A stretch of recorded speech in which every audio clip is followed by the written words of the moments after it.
This information you are about to hear and perhaps view, these are not necessarily the thoughts or the ideas of Gary C.Clement or the Gary Clement Radio Show podcast. We are in no way, shape, or form affiliated with the parties this story is about or was interviewed for. Parts of this content may not be owned by or the property of the Gary Clement Radio Show podcast, G2 Network Media, or any other company we are affiliated with, and this information is strictly the opinion of those being interviewed. This content is for information purposes only, and although we may make reference to various news stories, we share our own independent beliefs about the content and provide our own opinions. Please enjoy the information. Haard News, hosted by Gary C.Clement. Today's news is made up of so many different issues, and it's hard to keep up.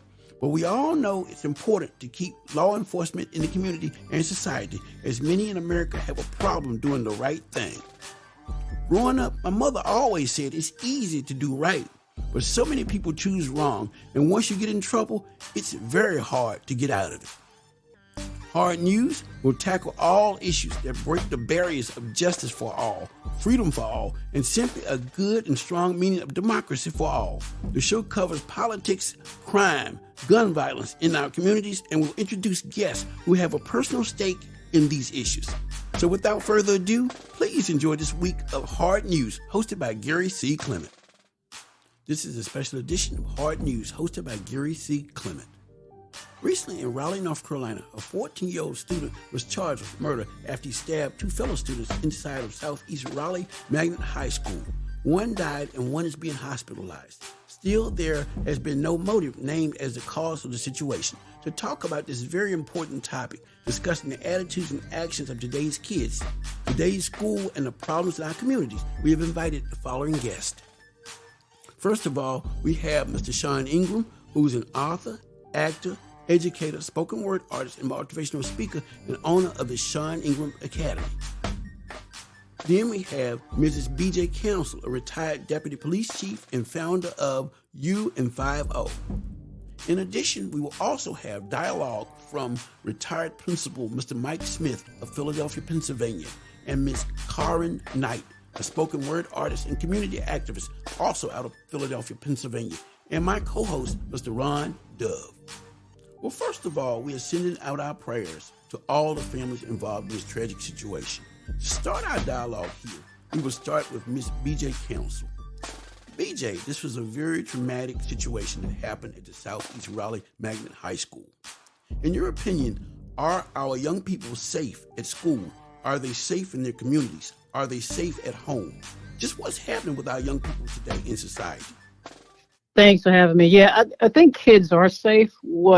I think we just got to realize we got to teach kids how to communicate with each other and problem solve. So I think kids are safe. It's just educating them, getting the family, getting the issues in as to how they resolve issues. The rumor mill, or some of the stuff I've been reading in the media, is a young man who is the defendant, or the young man that killed the other young man. He was protecting himself, and there may have been an altercation prior to the school incident. So that's something that happened off campus and then ended up being on campus. And then you have to take into consideration, obviously, do you want metal detectors? Would it have detected it? I mean, I'm familiar with schools, and kids say they hide the weapons out in the wooded area around the school to go get them if they need them. So it's a totality of teaching kids and families how to resolve problems. I see. Now, this thing about, not having, actual metal detectors in the schools, it seems that actually seems to be a very big problem. What is it going to take to do that? I know it's money, but what else do we have to do to basically get the schools to do that? That's going to be a discussion with the parents and the schools, if that's what they want, depending on. And I think also, too, that's a false comfort. I believe that putting a metal detector in the school is going to solve your problems. We're kind of beyond the issue. If you're putting in metal detectors, then you've kind of missed the problem. I mean, I always talk about when I do my business about law enforcement. By the time law enforcement gets to it, every other system has failed. Mm-hmm. Right. So what are some of the things you should prior to? Because all the other systems that we have And now you're looking at law enforcement. Now you're looking at a metal detector to make you safe. And that's a false sense of security. I see. Okay. Mr. Sean Ingram, you work with kids or whatnot every day with your program. Tell us, and I know that you run into a lot of issues, a lot of problems, whatnot, with the kids and whatnot. What can you share with us about, how you deal with kids that bring problems like this to you, that may have people bullying them or whatnot, while they're in school or, in their neighborhoods? Or what is your advice, or what do you normally talk to kids about in that regard? I mean, truthfully, for me, it's all about mindset. One of the programs that I do offer is what they call aggression replacement training, right? And it's pretty much learning outlets, learning different ways of outlets. But I think one of the biggest issues we're seeing now, truthfully, is just the mindset of youth being desensitized. Being desensitized to the fact that it's cool. It's cool to hurt. It's cool to be hurt. It's cool to, it's cool to shoot. And that comes from the desensitization of whether you want to say it's from music, whether you want to say it's from, the movies, the video games, whatever the case may be. But it is a lot of the youth are desensitized to things. They don't, when we saw somebody get shot, it was like, oh my God, now it's just like, oh, well, did you hear about this? And it's almost like, going around as a story mill of a popular thing. And then two, it is, coming from up, when I say coming from up, honestly, coming from the household out. And, even when I think about this situation, and like you said, as I continue to gain more information, I know a lot of people look at the youth per se, but we have to look at the totality of the entire situation. Like I heard somebody told me that the mother called that morning and kind of said, hey, this is what's going on, and I'm fearing for my son. So we got to look at not only just the students, but the staff and the SR officers and the totality of the teachers and the principal when we're looking at this totality. But it's just it's a sad mindset right now. I see. Yeah, Gary, can I interject? Sure. Mm-hmm. Yeah, I think too. I think it defers back to parents, because parents play a big role with their children, and if the parents don't have this training in them from the beginning, they're not going to instill it in their kids, because some kids' value concepts are based on a lot of the things that they do in life and see, and their parents help give them value concept as far as going through life. So the first thing I think it really starts the parents. I think is one reason that the kids or they're failing the kids, and I think that's something that's very important. On the other hand, some kids might have some little mental problems without the parents realizing. I mean, from upbringing or some things that's not quite right in their head, But that's one of my viewpoints. But we do have a person who's the educator, Mr. Mike Smith, on, and we do have Ms. Karen Knight, who's been in the education area and doing a lot of things. And I would like to kind of hear from them if they feel like talking, and if not, we just continue on. Okay, all right. So while we're waiting for them, let me play this clip or whatnot from WRAL TV 5 here in this area. There'll be no classes today at Southeast Raleigh High School. Students, staff, and families will be taking the time to process an unthinkable incident. There, a stabbing that happened less than 24 hours ago. One student is dead. Another is in the hospital. A third is charged with murder. WRAL's Kelsey Coffey is live outside the school this morning. Kelsey, school leaders are offering resources to students who feel they need support after what happened there. Jeff, grief counseling will be available for students here at Southeast Raleigh High School after that tragic day. Take a look at this video that was sent to WRAL of the incident. It shows dozens of students in a hallway. You can see one student throwing a punch. We're stopping the video before the student in the red hoodie pulls out a knife. The fight then spills into the gym where more students get involved. We pause the video again when the student in the red hoodie starts swinging the knife. Sherelle McLaughlin says it was her 14-year-old son who had the knife. He's now charged with murder. She claims he was bullied at school before this incident. And I called the school and I informed them of that morning because I told them that something may happen. I don't know. And we're working to find out the names of the student who was killed and the student who was injured. And coming up in the next half hour, you'll hear from a mother of a student who goes here, and she says she's afraid to send her daughter to school. Kelsey Coffey, WRAL News, live in Raleigh. So now in this WRAL news piece, we heard actually from members of the school whom were there when the situation happened, as well as the mother. What happens next? What are your thoughts?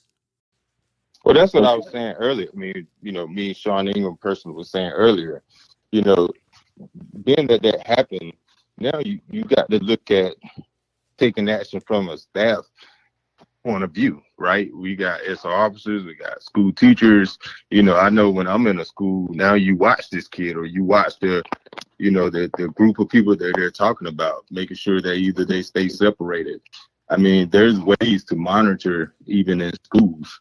So you just got to, that's what I mean. You got to look at the totality and not just, I think this is just my personal opinion. It's like we so fast want to blame the kid who did the stabbing, and it is wrong. And it's a sorrowful event. I mean, it's a tragic, unfortunate event, but any person is going to defend themselves, right? And I don't think that makes every school unsafe. I mean, you have incidents and unfortunate, incidents that happens, but how can we lessen those incidents, right? And for me, it is. It's especially when we have notification that it could be an incident. We as adults, as staff, as principals, as officers, teachers, we have to take into account to make sure we step in front of those things.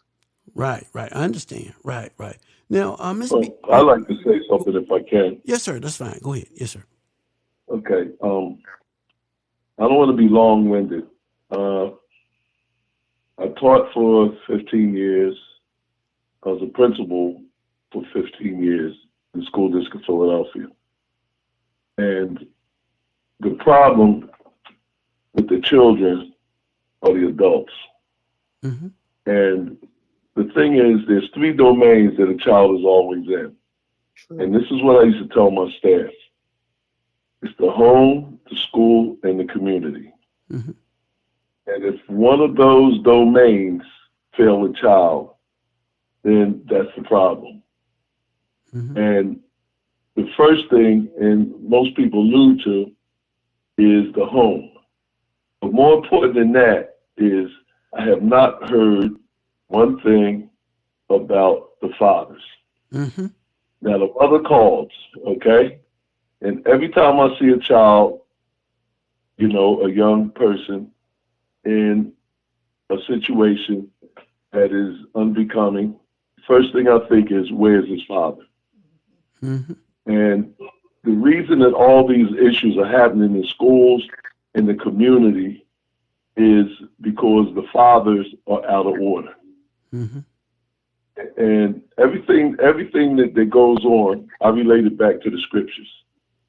And the first thing I think about is 1 Corinthians 11:3. And there's an order. There's God, Christ, man, women, and child. But the children are out of order because the women are out of order. Mm-hmm. The women are out of order because the men are out of order. See, Christ is in order with God, but the man is out of order with Christ. So the children can't get in order because the women can't get in order, and the women can't get in order because the men are out of order.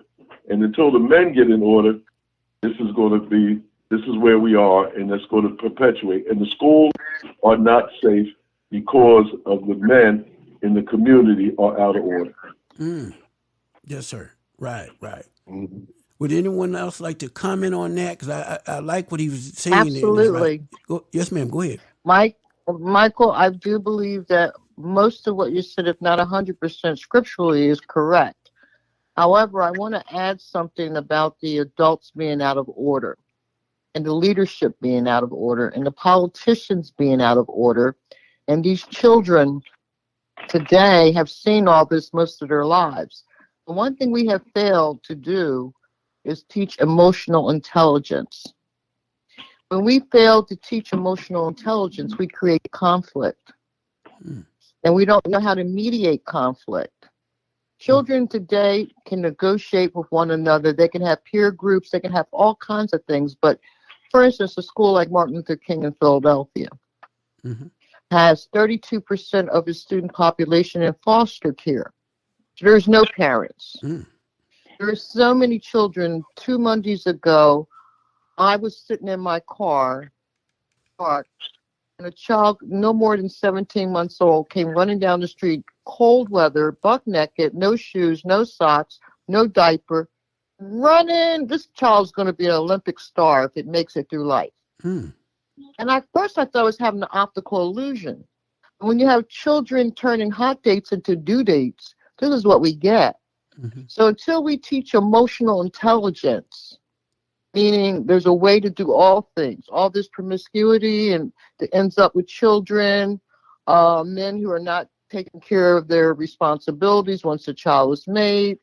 We must teach emotional intelligence. It's part of the work of Christ that we refine ourselves. We're not refined. The politicians aren't refined. We think dressing up, taking a bath, putting on some cologne or perfume, wear some lizards is enough. It's not. It's the heart.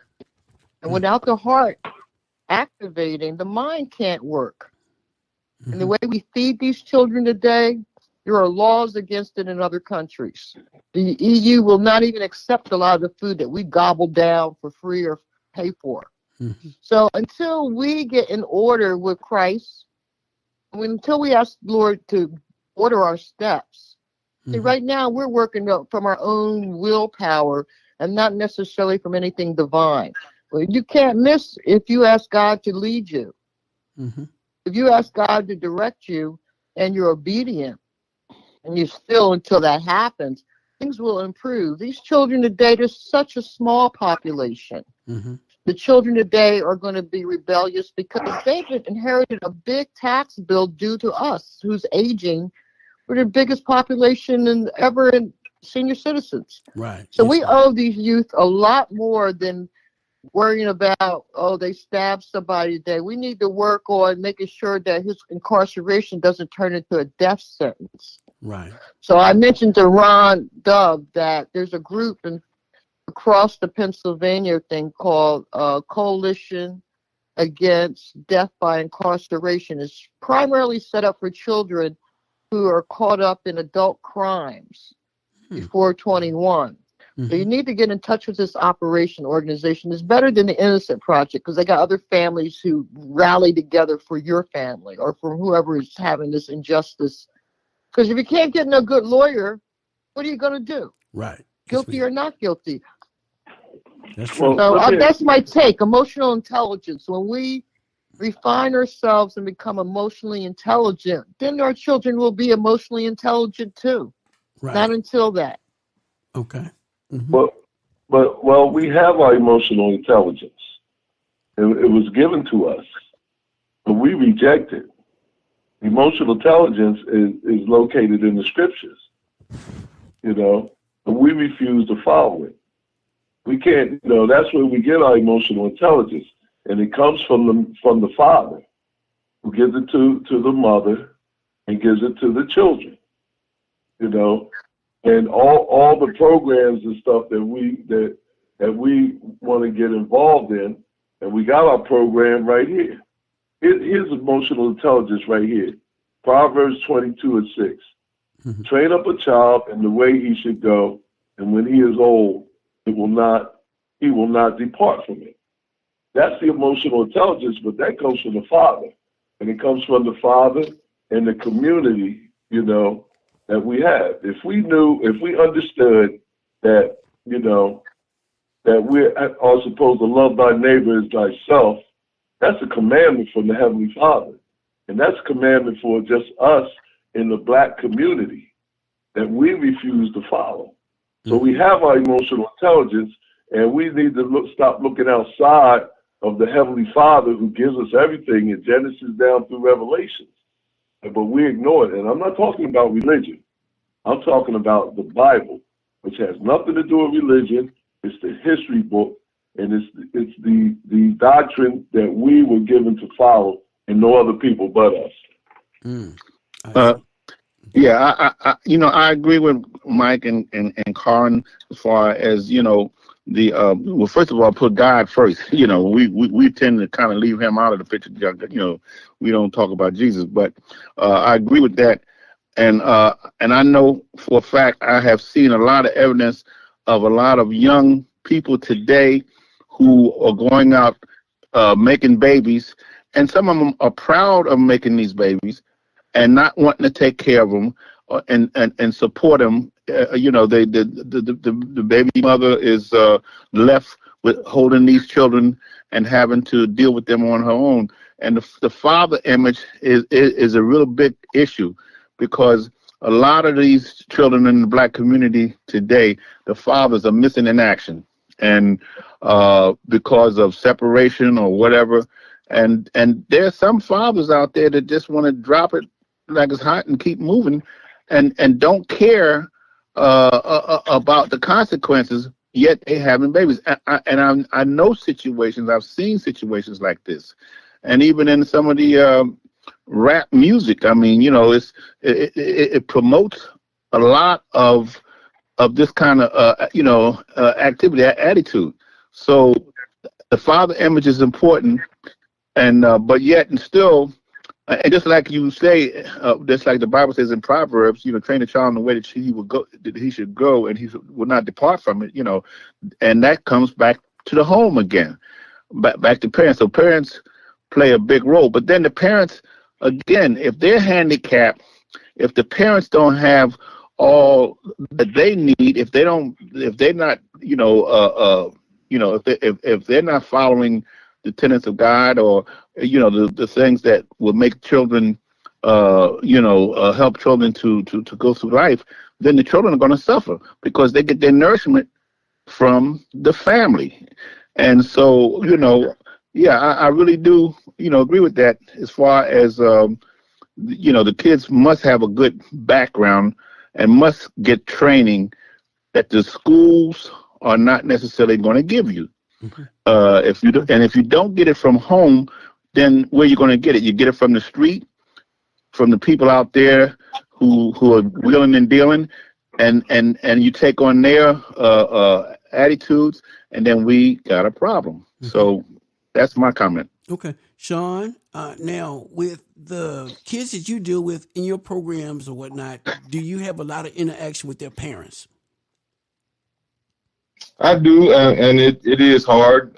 You get some parents that are very involved with their youth, and you get some that don't. You know what I mean? And one of my biggest issues when I used to have a program at my school was really getting parents to even bring their kids to the program. Mm-hmm. And my program was what they call a pre-trial or pre-charge program. So if they went through my program successfully, whatever charges they had at the particular time, it would be mitigated or minimized because of their completion through my program. And you would have parents not even wanting or caring, to even help their youth, to even just bring them to the school so they can do their programming. And it is, it's hard. And and I agree with Mike, but at the end of the day, that's why it also takes a village to raise a child. We have a lot of disadvantaged children, their parents, regardless of whatever the situation is, regardless of whatever the reason is, if they're not there, if they're not prevalent, then we have to depend on somebody else. If the church isn't prevalent, then we have to depend on somebody else. I mean, you know, the teachers is one thing, but it's also takes somebody to teach it. And that's what's missing. You know, and honestly, truthfully, the adults is the biggest issue. You got adults that's afraid of kids, afraid of adulting. Grandparents then kind of want to sit down now and back up. It's just a lot different now, you know, social media, TV. It's just very, very different than when we was probably, you know, being reared up. But that doesn't excuse, you know, adulthood or parenthood or teacherhood or whatever the case may be. We still have to reach the kids and save the kids. You know, I mean, we can always talk what the problems are, but for me, it's about what's the solution, right? And if a kid don't have that support system, then that's what we have to find is that support system. If a kid don't have that, you know, spiritual base or background, then that's what we need to add. But it doesn't just come from one source. I mean, even a homeless man on the corner could be a spiritual source for a kid, right? But we just have to teach them the mindset to open up their mindset and understanding what's positive, what's negative, what's good for them, what's not good for them. You know, kind of helping them see what into the future that, you know, we always say, I wish I would have known then what I know now, kind of giving them jewels. I think some of those just conversations on a day-to-day basis are missing, you know, from the elders and from the uncles and from the aunts and stuff like that, right? So that's one of the biggest things that I see now. I see. Okay, cool. Now, BJ, I have a question for you. Okay, when it comes to a secure custody work order, I understand that is something that they were actually putting this 14-year-old kid under. Could you explain it to us, please, how that works? It's just a secure order. It's almost, I think it's another word for like an arrest because he's a juvenile. Mm-hmm. I believe that's what it is. I've been out of the business for a while, so I'm not that familiar with this. I don't want to go too much into it, but a secure order is that they're ordering that he stays secured wherever he is being held, is basically, I think that's what that is. Mm-hmm. I see. I thought it was Child Protective Services would be involved because of his minor. He can't be put in general population. He'll probably put in some kind of juvenile detention. I see. Okay. Until they decide to move him over. I just kind of want to make a comment about, you know, you're talking about kids today. And I think, you know, Sean's been doing work with the kids. I think his mentor, somebody talked about the village. Mm-hmm. And you understand this whole thing about the father's missing and all that, but there are Black men who are out there that could reach back and mentor a child. So we need to mentor as a Black community and reach in and help out the parents, because nowadays the aunties and the grandmothers that we're talking about aren't the aunties and the grandmothers that we grew up with. And the children that are being involved in these things are raised by children, right? Mm-hmm. Who are having them teenagers. So we need to understand that these children are being raised by children, and their grandmothers are different, right? And right. when we need to start to understand that as a Black community, that we're dealing with children who didn't have a grandmother like I had a grandmother, or had a mother like I have a mother, as far as, you know, 90 years old and doing those types of things. But and then we also need to understand that Sean is, you know, what he does, and parents not wanting to come. So I'm sure there's some that not wanting to come. Some can't come because the only thing they can do is go to work, right? Keep the lights on, food on the table, and that's how they show love. I mean, so if they can't make a living wage, then they got to get out here and make the hustle. And the love they give their children is keeping them indoors, keeping clothes on their backs, keeping food on the table. And so they're not home to be able to sit down like most of us privileged Black folks are, that can raise our child and say, don't do this and don't do that, and put in those examples. Because those, for them, that is the love. I've got colleagues working, Black police officers, who had to check me when they said, parents are loving their children, but they're trying to make a living. They're doing their best. Love for Black children now from parents is basically, you got a roof over your head. You got shoes on. It's the guidance that's missing, that they don't have the time because they're too busy trying to make ends meet because nobody wants to pay them living wages. Right. That's true. So that brings up, I guess, about another point too, like you said, because there's everything we do and stuff now, there's a money issue. There's a shortage in this, there's a shortage in that. I can remember when we were going to school, I never remember a time when the schools didn't have, supplies or whatnot for the kids, if there were pencils or paper or whatever it was, and these days, from what I remember with my wife, we actually ran into issues and stuff with, the schools asking all of the parents and stuff could you donate this? Could you donate that? And I'm like, what is going on? Where's all the money and stuff at for these things or whatnot that we had in our, when we were raised up? What happened to all the money? What happened to everything? I would like to respond to that because I was actually a consultant for about 14 years at the Philadelphia School District and also in Delco, Delaware County, and Monco schools.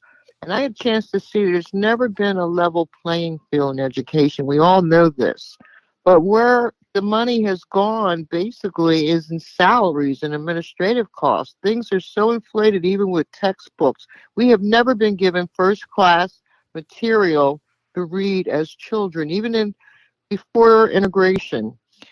Our schools suffered probably lower wages, lower operating budgets, but they got a lot more done because of love and dedication. Today, a lot of the teachers this is the last field they ended up in because they couldn't get in the field they wanted to, so they don't have their heart into the education process. But more than talking about the issues, I would like to throw out a solution. I'm working on a project called Chaos Preparedness. We must teach, again, emotional intelligence, but how to prepare for chaos. For those who are scripturally experienced with the scripture, we know that we are possibly entering or in the midst of tribulation. That period was already foretold that there would be war and rumors of war and lots of conflict. So we must teach our children what to do in the event that they see a chaos taking place, whether it's in the schoolyard or if they're the military or some unknown assailant coming in their building. We have to teach them how to, one, protect themselves, what to do before medics and police arrive. This is sometimes will save a lot of lives if we just don't sit in the middle of the range of fire and get ourselves killed because we don't know what to do. We have to prepare them for the possibilities so they can make real good decisions. Children are smart, they're intelligent, but you don't give them enough information to make prudent decisions. So chaos preparedness teaches how to stop the bleed. So many children today are shot. Their parents are good parents. Their father and mother in the home. Someone comes over, a bunch of boys in the bedroom. Somebody pulls out a weapon. Someone gets killed in the bedroom of someone's well-to-do home. Okay? That's not a family problem with a father missing. We need to stop hanging all this stuff on fathers all the time. It's oftentimes things that are unpredictable and unforeseen that our children are faced with when they can't make prudent decisions because we haven't taught them enough about the world and what to expect and how 1 + 1 = 2. In our day, we were told if such and such happens, move away from it. We don't teach our children this. So I just wanted to add chaos preparedness. I'd like to collaborate with people more about the project and all the entities. But if we learn how to stop the bleed, how to give Heimlich maneuver. Do you know how many people die from choking? And children are around and adults are around. They don't even know what to do. I mean, there's basic things that we can teach that would give confidence to our children. When the confidence, the anger disappears. So if you don't know what to do, you just get angry. So let's think about, chaos preparedness and how we could better prepare our children for the unforeseen. I see. This is Karen in Philadelphia. And I would like to add something to that, Karen. Prepare our children for the unforeseen. Prepare our children for the unforeseen. We're getting ready to get a new mayor in Philadelphia, Sherelle Parker. And her policies now are she's thinking about reverting to stop and search. And that is going to create a whole new situation here in Philadelphia once they start that. So when you say prepare for the future, the unexpected, what's going to happen, these kids are going to really need to get some understanding about how to how to live and move about in society. Plus, one of the city council person talked about not wearing the ski masks, right? And so, but then a caller on the radio said, well, if they don't wear the ski mask, so what? They can wear the COVID mask, So, but with these new laws that they're trying to bring out, it's going to directly go to the children. And then coming down in 24 or whenever the presidential elections take place, now you got people like Donald Trump and some of his policies. He's talking about having public executions, and because this is a whole nother subject, but we don't know what president we're going to have. He's talking about doing some things that's almost unforeseen. So our kids, our community needs to really get educated on how to continue through life, because everybody's not going to be so kind to us. And there's laws and things that's being put into place that's really going to directly impact on the Black community, and it's coming our way. So this is a whole lot that we need to think about. I see. Okay. Why do we always how can I put this? Why do we always bank on worldly wisdom? I mean, the worldly wisdom has been going on for ages. We've been in this country for 450 years. And we are still in captivity, and we are so far, we constantly just deal with the symptoms, and not the root of the problem. How has politics helped us over these last 400 years? We already got our programs here that were given to us by the Heavenly Father. How to avoid, how to act, how to be. And he gave it to the men to give to the families. So we can't take the men off the hook. We can't take the fathers off the hook. All this madness that's going on is a result of, and if you go through the scriptures from the beginning all the way through the end, it's because of the men were out of order. In the school district, there's no men in the schools. There's very little male presence, and it's just chaos and madness. And our job as educators to keep the kids away from BJ, But it still falls back on the men. And politics and stuff is never going to change. We can vote till the cows come home. It's not going to change the fact that we're in this Greco-Roman Empire.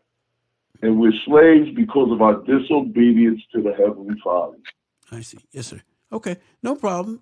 Well, I beg to differ. I mean, I love what you're saying, but we've been spiritual people for a long time, but carnal living seems to be the popular choice, even with a lot of Christians. They talk one thing, but they do something completely different. Yeah, I'm not sure when's right. the last time you stopped to rake your neighbor's leaves, but, love thy neighbor as thyself is more than a term. Say that again? Just the other day. Let me say this. But I'm saying to you that was rhetorical. Because some leaves come right over on my side. So that's exactly why I did it too. But I'm saying to you that was completely a rhetorical point. I'm saying to you again, we can talk Christianity, we can talk scriptures, but we're still seeing things are escalating because, as the scriptures say, the children are born wiser. And who is the weaker one?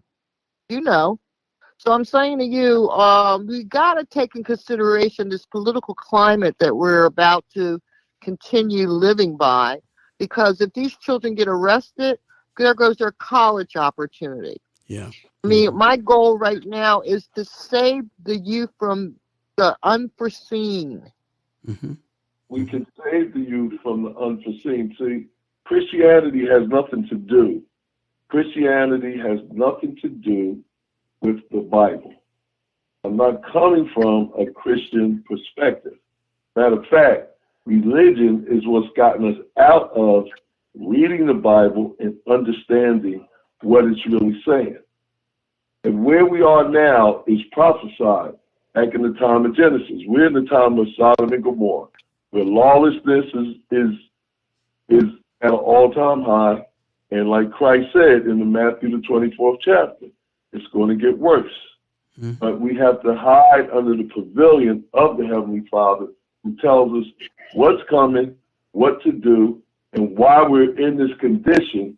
And until we come back to Him, not through religion, but for what He tells us to do in His law, statutes, commandments, nothing's going to change. Because the political system is set up by the Romans. Mm-hmm. And we're in the Greco-Roman Empire. If you look at the White House and everything that's built, that it shows you the architecture. Even on the dollar and the money, it's the architecture that we're in captivity under the Greco-Roman Empire. And until we come to the realization that we are slaves, and we're slaves as a result of our disobedience to God, which is in the Deuteronomy 28th chapter, nothing's going to change. It's going to get worse. We got to come back to Him. Mm-hmm. Right. Okay. I don't mean to change the subject here or whatnot, but Ron, you said something earlier about the kind of, I guess you could say, dress code. You know, this video of this particular kid or whatnot getting stabbed or whatnot, I noticed that all of the kids there in the school, basically, they were wearing hoodies and everybody had a cell phone. And I'm like, you know, is this how they dress in the schools and stuff now? Sean, can you address some of this for us? Dress codes are definitely different. I mean, I don't know if it's even truly a dress code anymore.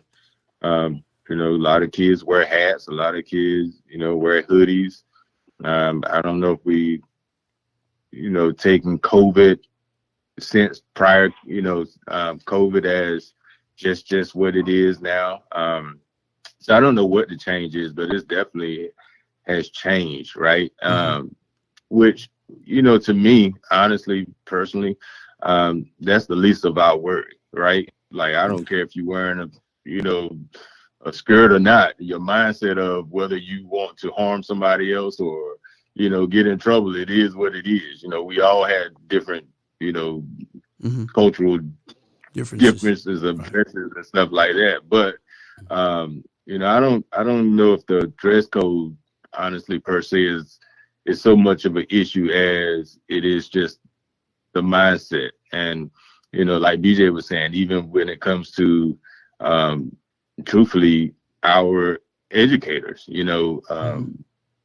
it's just, it's a cycle and it's a system that's failing. I mean, that's just the bottom line of it, right? Mm-hmm. And it's failing each other. You know what I mean? The students are failing the educators are failing the students. And now it's kind of whirlwinding out of control. And that is the question. How do we stop it, first and foremost? And then how do we put it back on track? It is like a train that's derailed right now. And like you said, and we can bring all types of solutions. I mean, we know the problem, but the question is, okay, well, how do we stop it? And then how do we go forward with it? And that is the major question right now. And then you're always going to have certain circumstances. And to go back to BJ saying something earlier, and that is the truth too. I'm glad she actually brought that up, because even with my program, I had parents that just could not bring their kids. I had parents that could not take a day off. And that's where you are now. You got parents that just cannot take days off, time off to deal with a kid that's in trouble at school. You know what I mean? Because they fear of losing their job, and that's their only means of source and to put food on the table. And then, truthfully, you got parents with 2 and 3 or 4 kids, and I can't put all my time into this 16, 17-year-old because I got to think about the 4 and 5-year-old. If he wants to make a mistake and if he wants to do this, and so you got that mindset also. So right now it's just kind of, like you said, kind of, it's a sad situation, but it's a system and it's a cycle that's starting to spin out of control. So the question is, how do we stop it and how do we put it back on track? And you just have to have the right people and the right, programs in place to make this thing happen. I mean, when I say the right people, I mean staff and educators. And somebody said it, and I don't know exactly who said it, because you got a lot of people that's teachers now that's not teachers, right? When I had a teacher, she was a teacher at Sunday morning. If she saw you at the grocery store, she was a teacher. The hearts of educators is just not the same. A lot of people there to make paychecks. A lot of people there to honestly watch kids fail, fail out. Hope they don't even be back next year. You know what I mean? So it's just totally different. Right. Well, I'll just like to make a little comment too about the dress codes. For us, it means one thing, but then for the system, it means something else, because a lot of black kids have been attacked because of the dress codes. They have, in some places, they forbid to wear hoodies. Recently, right here in Philadelphia, the city council passed a law about wearing ski masks. Right? Some kids have been harassed because of their hairstyle. One child, I think he was on the football team or whatever, one school, they actually cut his locks because he was of his hairstyle. And there's been a lot of other schools. That was wrestling, Ron. That was wrestling. Okay, yeah. But I'm saying, we have been, attacked because of our styles, in a lot of sense. But I mean, that shouldn't be anything to stop us from moving forward.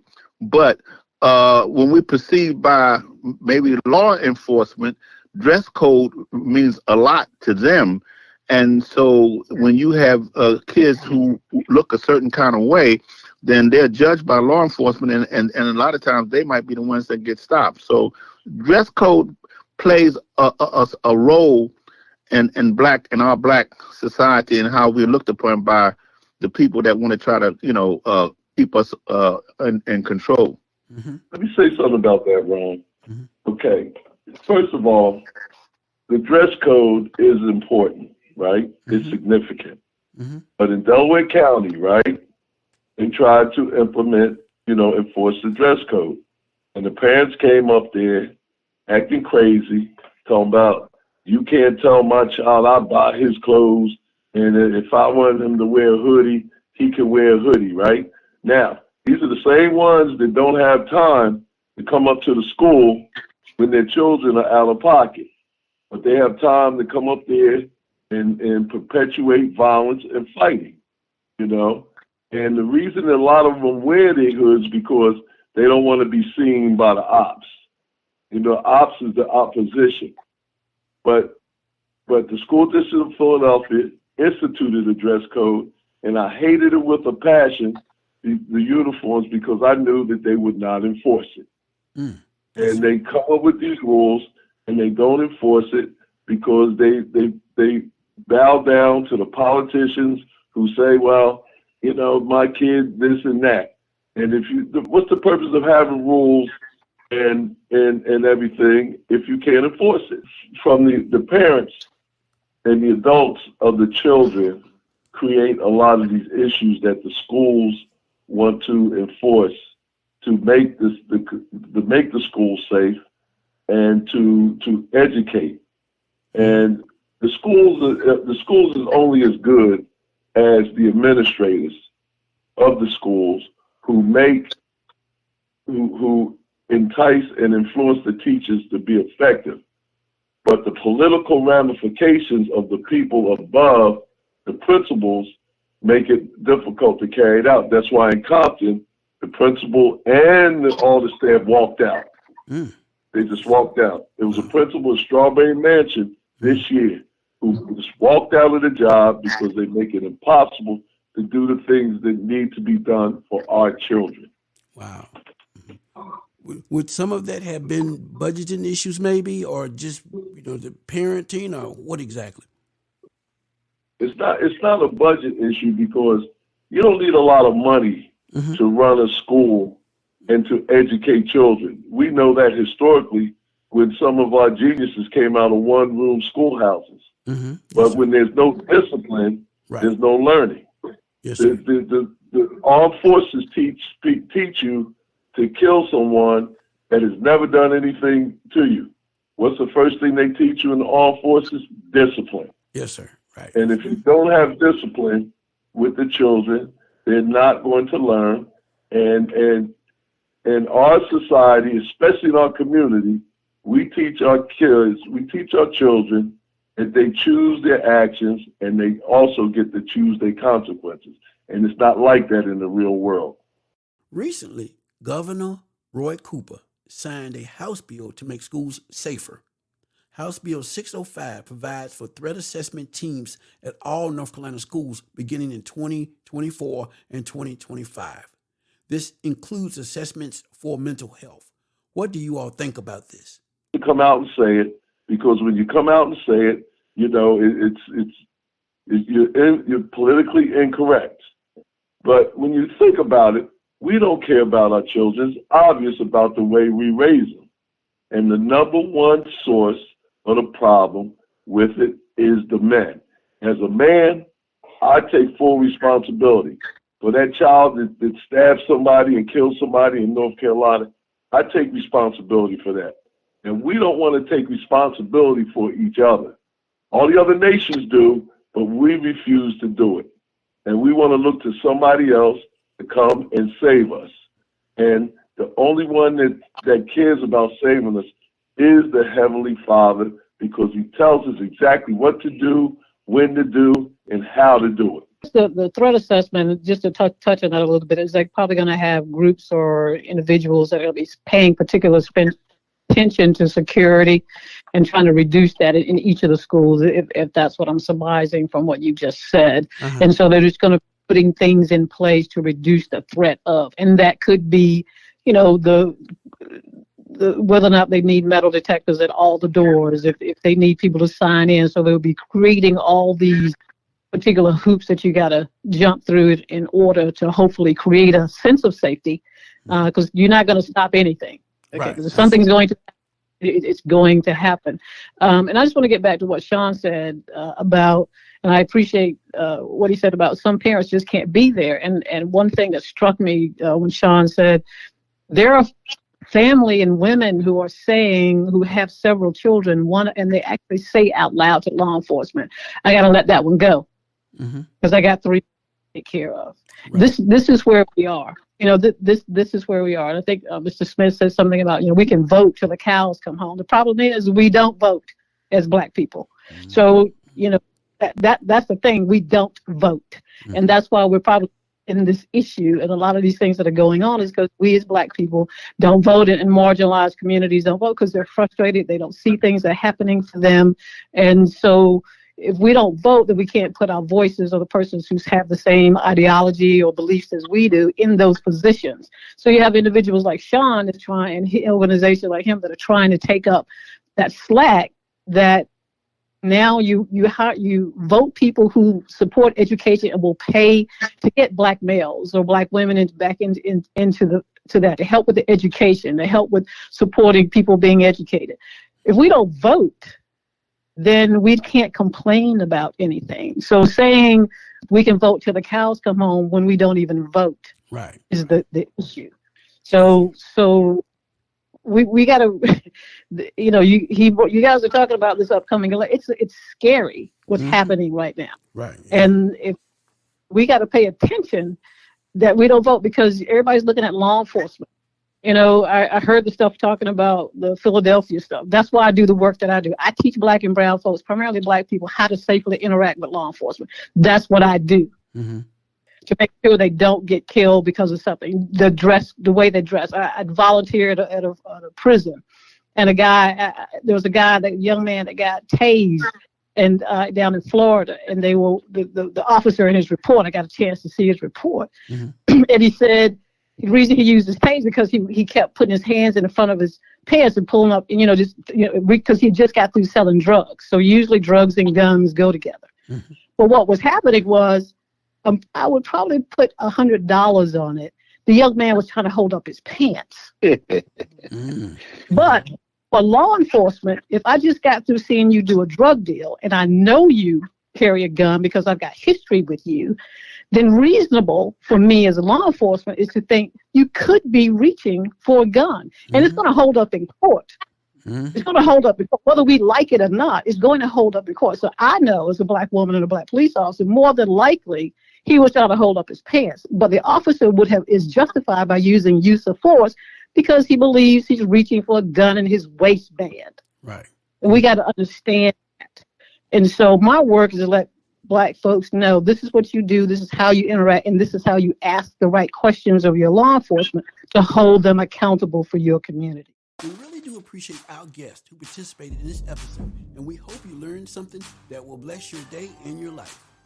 For all who are interested in learning more about the Gary Clement Radio Show podcast, please visit www.amazon.com and order my book, The Gary Clement Radio Show, When Strong Afro-American Men and Women Stand Up. It covers everything about us and features a variety of Afro-American personalities who speak out about the importance of education and literacy in the Black community. Well, we thank you for tuning into our podcast. Please send us your email address so we can contact you when we have new releases and new episodes and new projects as well. You can reach us at gccpresents@yahoo.com. And also, if you're interested in submitting any materials or want to get in touch with us, please do so by simply sending an email to gccpresents@yahoo.com. That's G as in Gary, C as in Charlie, C as in Charlie, presents@yahoo.com. So until next time, do take care. And this is a G2 Network Media production.